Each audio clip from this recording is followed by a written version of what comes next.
Last time on Mario and Luigi Superstar Saga, Bowser fucking died. Sorry, Luigi, you're unemployed.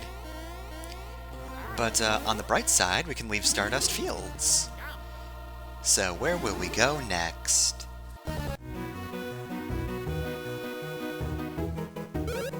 Oh, well, this doesn't seem ideal.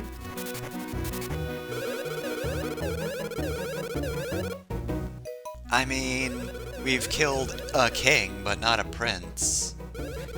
This is a real I Shot the Sheriff situation, depending on version of I Shot the Sheriff. We suck! Why would the Mario Brothers ever be here? Also, I love this fucking joke. Hey, I'm here. Just got my ass kicked. Warning you ahead of time. Do not tell them they can't go somewhere. Bad idea. And this time I really do mean, that's the last time we're going to see Tolstar.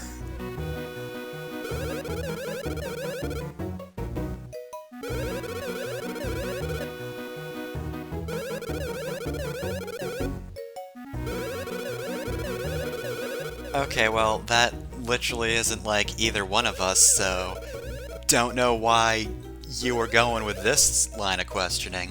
I mean, they are wearing hats, and what's a weirder helmet than a hat? It's true, it doesn't protect you at all. Why are you wearing that? They're normal hats, but they're weird helmets. You got an M on your hat. Oh wow, that's gonna be so helpful if you get hit by a rock, Mario. So yes, it seems the prince of this kingdom has vanished, and we may or may not know the guy who kidnapped him. And the good news is, he's not subtle, so if we find him, we found him.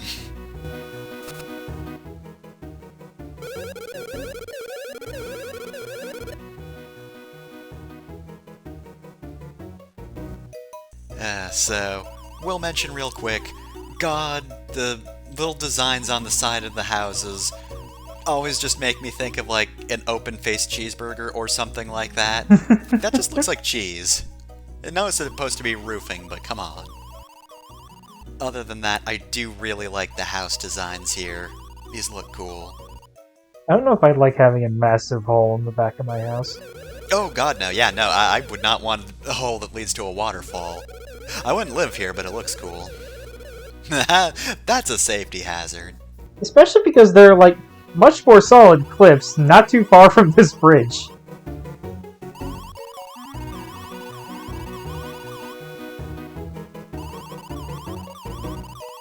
The prince is gone, and so is Blabalandon?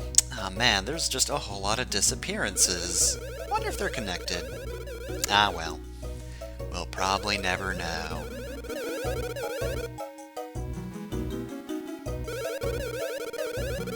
So because these guys are green and cylindrical, I was thinking of them as cactuses, but looking at them, they're based off of the same thing that gyroids are based off of in Animal Crossing, aren't they? Maybe that might be sort of the design. I mean, they're beans, because it's the Bean Kingdom, but they've definitely got that face to them. The face, the weird arm thing.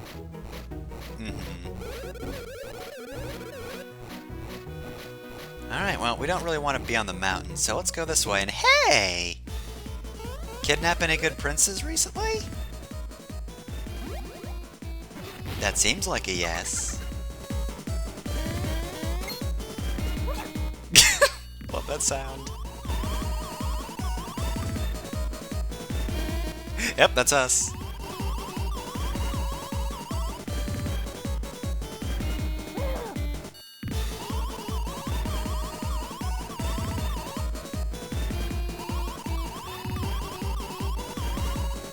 That's not how the phrase goes. Oh, well, that's a problem. So he's just got this very elaborate looking rock, which I thought was like a little weird bulldog, like little thing to the side as a tooth, but it's a man with his arms folded. That's the design. It's very clearly the design. I did not see a lot of things in this village correctly, apparently.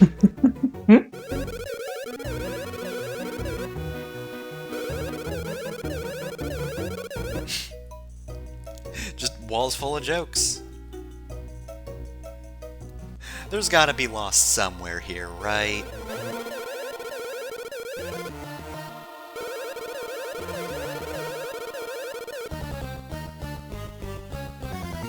So they are apparently different Beanish people. So we've got standard Beanish, and then we've got these guys.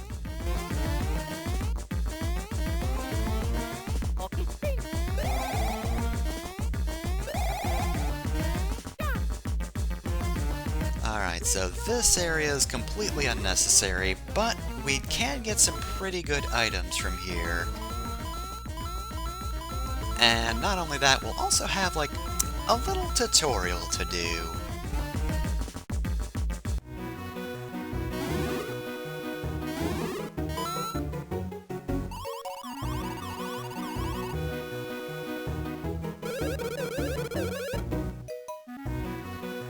Also, I looked it up, and apparently these guys are Hoohooligans.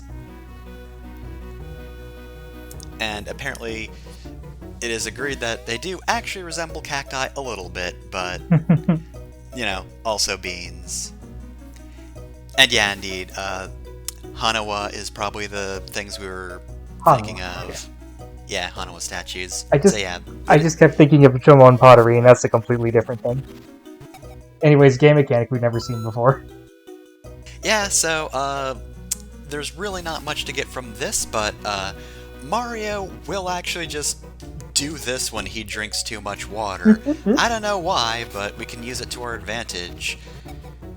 Luigi will not do this because, I don't know, he's filled with good ideas. Yeah, see, he drinks up and just spits it out, because why would you do that, Mario? But yes, if you big jump on top of Mario, then he will just spit the water in a line, and we're going to want to know how to do this.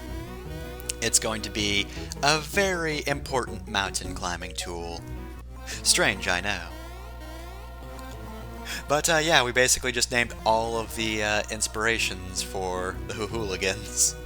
It is just a combination of beans, cacti, and Hanawa statues. Oh, damn it, I should have remembered what Hanawa is, because of the Hanawa Salaryman in Gregory Horror Show. Oh yeah. Can't forget about Hanawa Salaryman, he's depressing. Yeah. He's one of the more effective payoffs in horror, like, in general. Yep.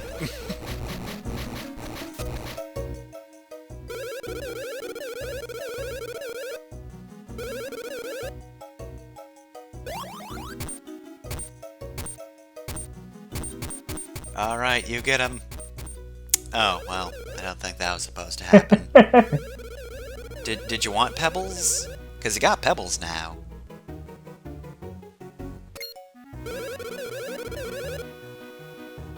Okay, these guys are Jomon pottery. At least I think. I might only know one style of clay making in Japan.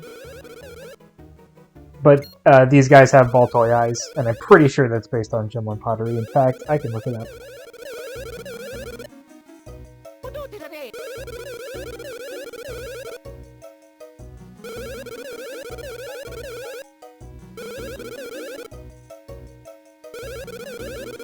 Yeah, pros.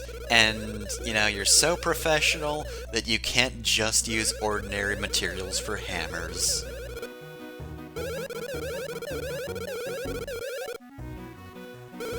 That sounds pretty good. It would be nice if we could get some of those hammers, so maybe we could do a bit of a trade.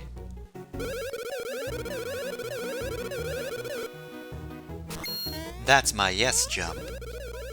I know I use the B button for that, and typically that means to cancel, but trust me. Alright, so, can't go here because we don't have hammers. I need to get us some hammers so we can actually move on in the world. So, we've got a goal. To get down the mountain, first we must climb the mountain. And in order to do that, we need to have hammers. And once you've talked to the Hammer Brothers, the bridge will be done being fixed. So now, we're on the trail up Hoohoo Mountain. And we've got some new enemies. Alright, so these are beanies. They're a little faster than the fighter flies, and also they can trip you up by tripping. Depending on the distance they are away from Mario or Luigi, that's how you can tell if they're going to trip before attacking you, or if they're just going to attack you. They die very quickly, so it's kind of hard to tell. But yeah, that's the distance where they will just charge you. If they trip, they take just a little bit longer, and if you jump too early, they're probably going to get you. We also got a bean item from those guys. It's kind of morbid, let's not think about that too much. Oh, and also, yeah, you can just stomp like that to get into a battle. There's no extra effect by, like, doing the high jump instead of just a normal jump, but sometimes that's just what I do. I kind of like to jump with both Mario and Luigi when initiating a battle, just to be safe. Because the thing is, if the back brother comes into contact with an enemy, they will actually start the fight prone. So, usually that means Luigi. And in all future installments, other than the remake of this game, that always means Luigi.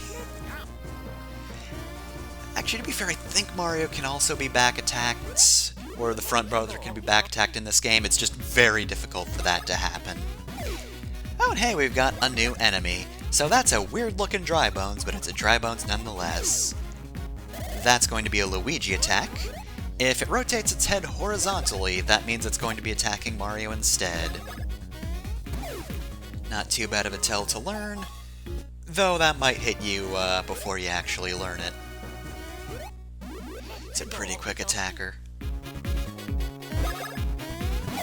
Also, I looked it up, and it was clay figures from the Shomon period, not the pottery. Okay. Specifically, it is a, let me pull the name up, Shikoki Dogu figurine, which is a goggle-eyed type, sometimes called the Spaceman figurine. I think I've heard that term before. Shows up a lot in Japanese monster and character design. Yep, that's for certain. Really? Like, interesting looking face. Alright, so these tornadoes, spin into them and you get some extra distance with your spin jump. So yes, Hoohoo Mountain itself. I'm not the biggest fan of the music that plays for it, but the area itself is pretty good. I don't know if I was the biggest fan of it when I was younger, because it feels like it's a bit of a long dungeon, though it's really not too bad at all. It's actually pretty short. And of course, you know, it's a good old mountain climb, and those can be fun. Especially when you've just got, you know, overworld traversal moves fairly recently that, you know, we've put into some use, but this area really plays around with them a lot more. So, it is a pretty good introduction to moves that you're going to be spending the entire game with, so make sure to pay attention. It's very important stuff.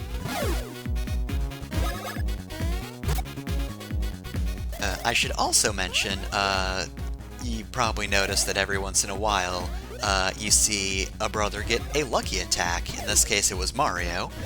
Those, of course, are the critical hits of the game. The stash stat actually raises your critical hit chance. I think I've gone over most of these stats by now, but stash I haven't really talked about yet. It actually does more than just get you critical hits, but we haven't run into anywhere else where it would help just yet. And also I don't know if it's high enough where it would. But again, I can't check.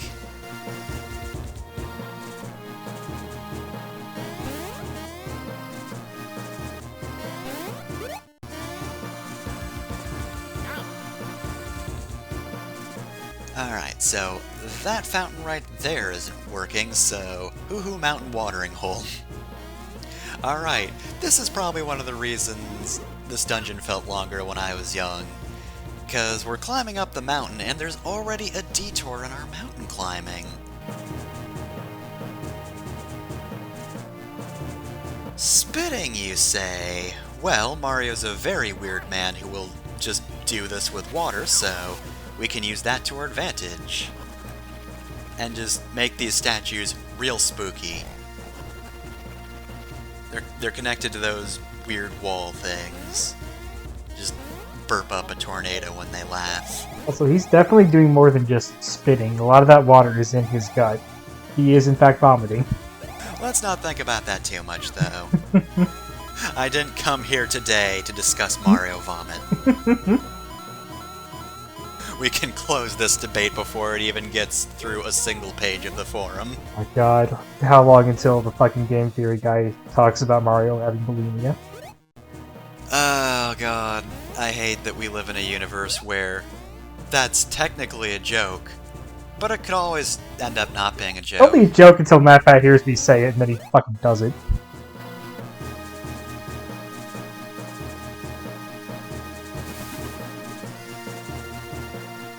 Also, man, I've never really paid attention to the animation on these statues before, but that actually looks really good.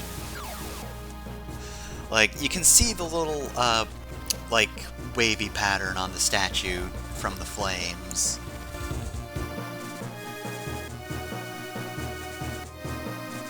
Like, that looks really neat. I've never noticed that. Man. Sprite work in this game's really good, I should mention. Mm-hmm.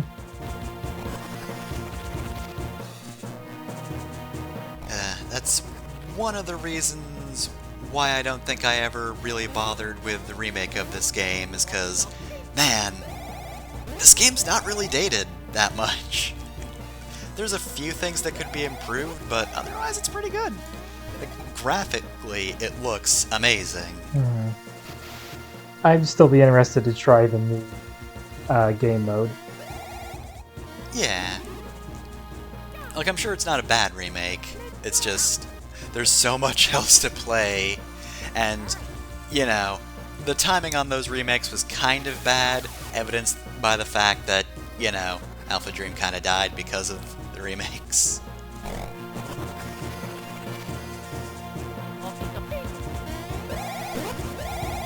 Alright, so yeah, we can do that now that we've activated that pool.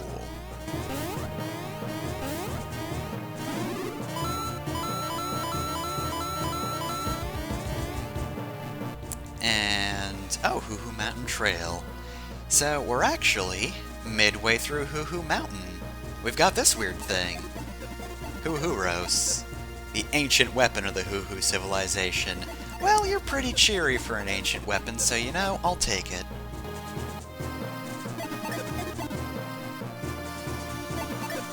Hell yeah, let's try this challenge.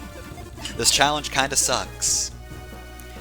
So this is a test of our spin jump ability, and it's a little bit luck-based, and also be wary of depth perception, especially for that particular orb, because you can miss it pretty easily. But yeah, we do not get a lot of time to do this minigame, and the positions of these orbs are randomized. Like, it's really not a good pattern right here. Thankfully I didn't get too many of these, because, at the end there, if I had stuttered at all, I would not have passed that. So anyway, Challenge 2, we're really ramping it up. Now Huhuros is trying to kill us.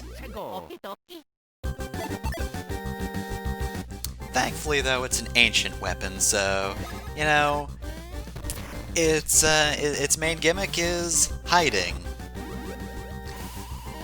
So, small gimmick here, however, Huhuros will try to hide whenever you attack his pillar, so, instead of attacking the one he's under, attack the one he's not under first, then go for his.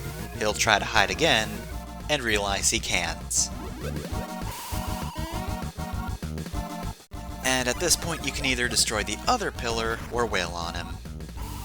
And when he's out, Huhuros does this beam attack. You'll need to dodge with both brothers, and the timing on it's actually kind of tricky. Again, depth perception's a bit of an issue.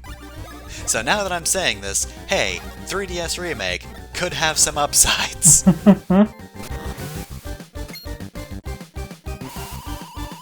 Actually, Mario to Luigi I don't think is as bad. That doesn't look like too bad a jump. Other than that, Huhu doesn't really have too much to him.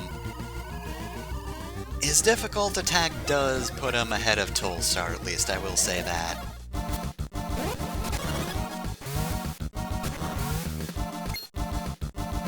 Huhu, I really don't think your hiding game is going to succeed anymore. I know you're wasting one of my turns by doing this, but please, have you considered ending this battle faster for my sake? And he gone. Oh, I should also mention that whenever you defeat bosses, you actually get a full heal. So that's HP and BP. There aren't, like, healing blocks or ins in this game, so if you don't beat a boss, you do have to manually heal, which is weird. It's not a huge deal or anything, it's just, you know, usually these games have ins. Oh well, we're halfway through Huhu Mountain, so why don't we take a break before pressing on? That's always a good idea when you're mountain climbing, right? Next time on Mario & Luigi Superstar Saga, we complete the trail.